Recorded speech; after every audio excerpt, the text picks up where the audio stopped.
পুকুরে রক্তাক্ত মৃতদেহ উদ্ধারের ঘটনায় চাঞ্চল্য ছড়ালো এগরায়। এগরা থানার কামারডিয়ার জামগার ঘটনা। আজ বুধবার সকালে জামগা একটি পুকুরে ভাসতে দেখে স্থানীয় বাসিরা এই মৃতদেহ। দেখতে পেয়ে এগরা থানায় খবর দিলেই এগরা থানার পুলিশ মৃতদেহ পুকুর থেকে তুলে দেখে রক্তাক্ত দেহ। খুন নাকি আত্মহত্যা তদন্ত করছেন পুলিশ।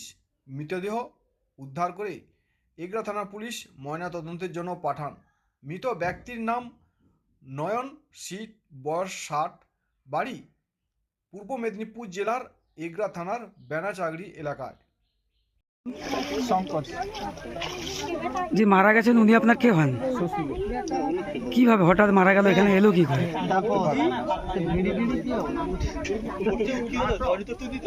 কোনো পারিবারিক গন্ডগোল বা ঝগড়া কিছু হয়েছে?